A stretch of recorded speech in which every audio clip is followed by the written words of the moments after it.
I was always self-conscious type. Do you know that I was self-conscious at one time to such an extent that I couldn't talk to people at all? That's the truth. As a matter of fact, I was once so self-conscious that if I even went to a football game and I saw the players get into a huddle, I used to think that they were talking about me. As a matter of fact, I went to a psychiatrist and I said to him, "What is it?" He said, "It's $25 a visit." I said, "For $25, I don't visit. I move in." Then he took out an ink blot and he said to me, "What do you see from this ink blot?" I said, "I see that you need a new fountain pen." I figured for $25 I'll drive him crazy. Then he said to me, "Tell me the first thing that comes to your mind." I said, "I want $24 change." Then he said, "I see your trouble. You hate your sister." I said, "I haven't got a sister." He said, "I can't help you if you won't cooperate."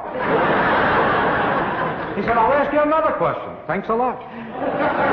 He said, "I'll ask you another question. Why do you hate your father so much?" I said, "It so happens that I have the highest respect for my father." He said, "Then why do you hate your mother?" I said, "I love my mother." He said, "Then tell me when you first started to hate your brother." I said, "I like him too." He said, "Then maybe you got a cousin you hate." I said, "No, I love everybody." He said, "You see, that's your trouble. Too much love. You got to hate somebody." I said, "Right now I'm not so crazy about you, I'll tell you the truth."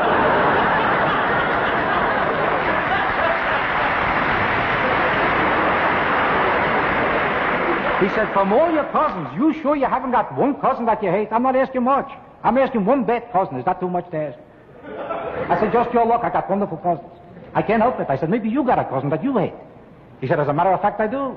I said, "Then that's your problem." He said, "Yeah, what could I do about that?"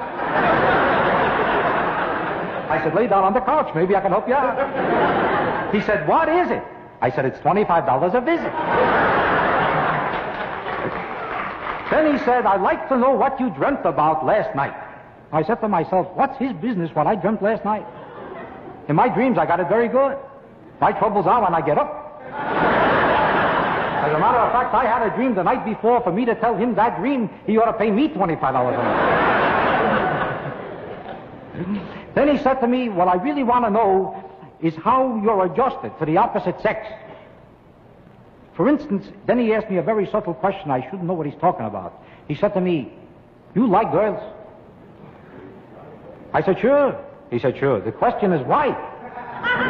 You see that? I never knew that you needed a reason for this. He says, "What I want to know is if you ever had a true love relationship with any one girl." I said, "Positively I did." He said, "Do you remember her name?" I said, "No." He said, "Do you remember her address maybe?" I said, "I don't remember that either." He said, "You're not helping me." I said, "You never got me any girls either."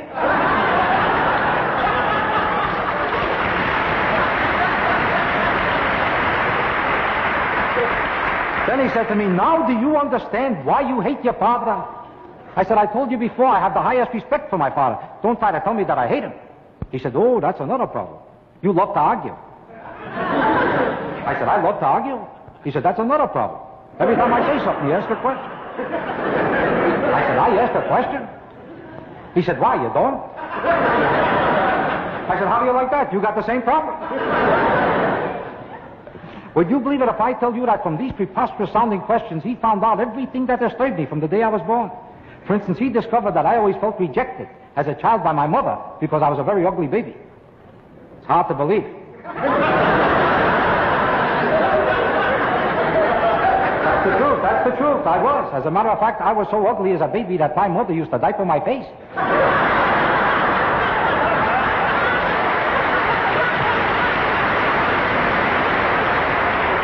But the amazing thing is that not only did my mother hate me, she hated my father too. But my father never knew that my mother hated him. And my father never would have found out about it, except for the fact that one day when he happened to get up about 3 o'clock in the morning, he saw my mother standing next to him with a rifle in her hand. Now my father is no dog. He said to himself, "Who goes hunting 3 o'clock in the morning?" You see, my mother was only expressing a common malady of the women in America today, that she did not know how to express love. Unfortunately, too many women in this country suffer from that problem. They don't know how to express affection and love. A professor from Columbia University found this out himself. He traveled the country to find out what percentage of the women in America really know how to express love. And you know what he found out? He found out that 3 out of 4 women had no idea how to express love. But that 4th woman, you hear?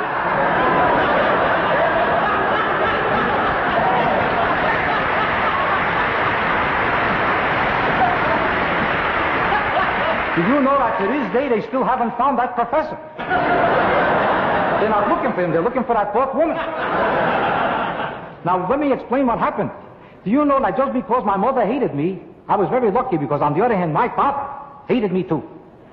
So I wasn't too lucky. But people in general couldn't stand me either. So all this hate made me think that I wasn't popular. As a matter of fact, my psychiatrist explained to me that because I didn't get enough love from human beings, I had to find something else to fall in love with. As a matter of fact, he told me that in desperation, unconsciously, I fell in love with my galoshes. I said, that's ridiculous. I love my galoshes. Who would believe a thing like that? That's stupid. All right, I like my galoshes.